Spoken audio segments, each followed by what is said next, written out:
Jangan remehin hal kecil yang sederhana ini kalau nggak mau perubahan kita gagal.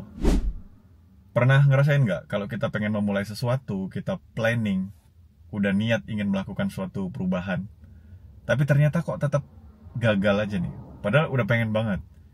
Nah, ternyata ada satu hal sederhana yang remeh tapi penting juga untuk menentukan perubahan yang kita lakukan itu berhasil apa enggak. Hal sederhana ini adalah momen.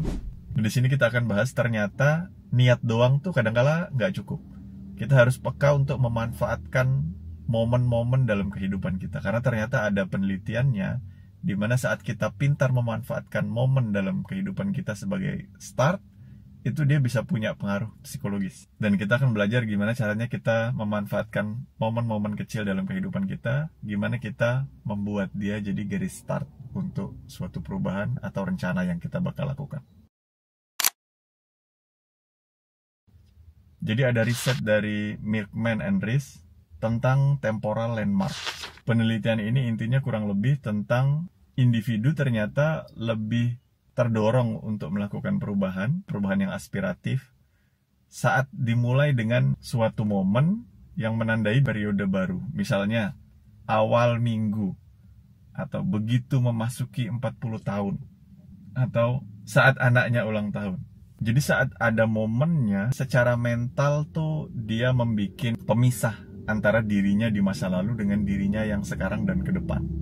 Nah itu di momen-momen tertentu. Jadi ternyata kita tuh suka gagal karena kita melakukan perubahan atau doing something itu secara random aja. Kita nggak pinter memanfaatkan momen sehingga otak kita tidak punya makna simbolik terhadap sesuatu yang kita lakukan itu. Jadi kayak biasa-biasa aja, dia nothing special gitu. Tapi kalau kita pinter mengaitkannya dengan momen, maka dia jadi punya makna simbolik dalam kehidupan kita. Ini adalah momen yang berbeda dan saya akan melakukan ini.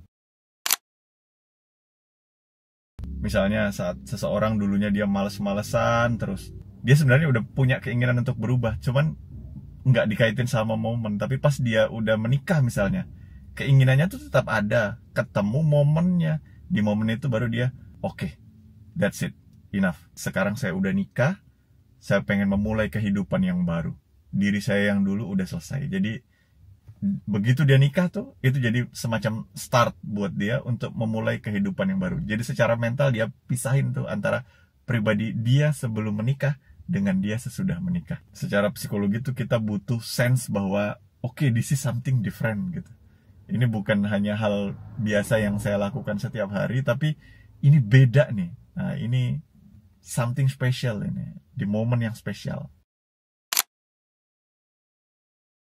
Gimana cara kita memanfaatkannya? Kita memang harus peka terhadap momen. Gak usah menunggu momen-momen besar ya. Misalnya, saya mau berubah tapi ntar nunggu 40 tahun. Wah kelamaan, kalau kamu baru 20 tahun sekarang, 20 tahun lagi dong. Tapi kita peka memanfaatkan momen-momen dalam kehidupan kita. Misalnya ya, contoh sederhana, kalau dalam kehidupan pekerjaan di kantoran itu, secara mental membagi menjadi quarterly misalnya. Akhirnya begitu finance secara revenue menurun, ditutup kuartal 1, jadi kan secara mental ada oke lah, udah. Yang udah itu kuartal 1, sekarang kita punya kesempatan untuk memperbaiki di kuartal berikutnya, di kuartal 2 gitu. Jadi itu semacam momen yang pas untuk memisahkan antara kita yang dulu dengan kita yang sekarang. Nah, yang dulu adalah kuartal 1, lalu kita yang sekarang. Atau momen itu bisa juga momen-momen kayak misalnya mingguan. Udahlah, minggu kemarin kita gagal nih, kita payah banget nih untuk mencapai target. Tapi minggu ini, nah begitu kita masuk Senin misalnya, oke, ini adalah minggu kedua di bulan ini.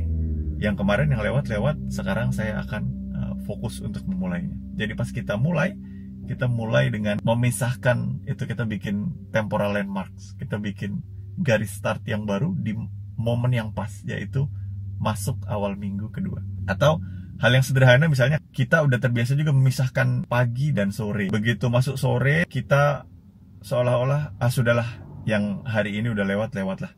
Ini kita sore, kita lupain semua hal-hal yang bikin kita kesel di pagi ini. Memasuki sore dengan tenang, kita istirahat supaya besok udah mulai hari yang baru. Nah, itu kan juga secara mental kita memisahin ya, antara yang terjadi di sebelum sore sama sore dan malam dan berikutnya gitu. Jadi pintar-pintar kita nyari momen.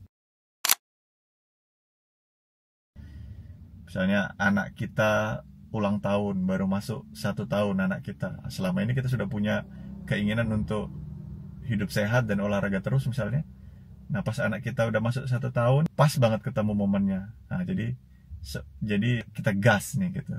Wah ini anak udah 1 tahun, ini udah sekarang lah saatnya saya akan ini. Jadi secara simbolik tuh ada garis start yang mantap.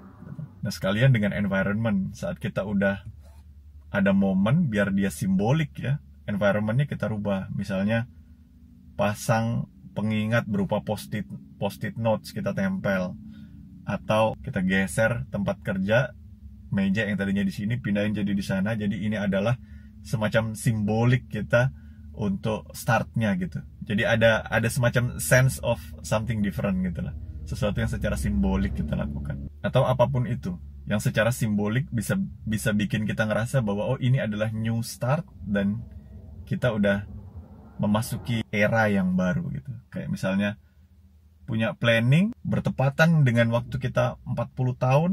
Oke, ini saya waktu terbatas, saya akan lakukan yang terbaik yang saya bisa untuk bagi manfaat dengan orang lain, misalnya bikin konten atau apalah. Momennya udah ketemu, environmentnya kita buat sekalian. Kita beli buku notes baru, kita catat semua planning kita di notes itu gitu. Jadi menciptakan kesan simbolik dan membuat secara psikologis kita seperti memasuki era yang baru gitu.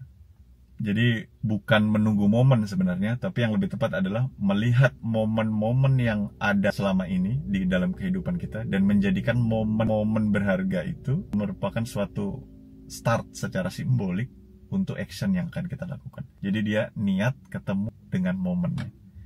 Gimana menurut teman-teman? Apa momen-momen dalam kehidupan teman-teman yang bisa dijadikan garis start untuk perubahan atau action yang kita rencanakan? Tulis di kolom komentar. Sampai jumpa di edisi berikutnya.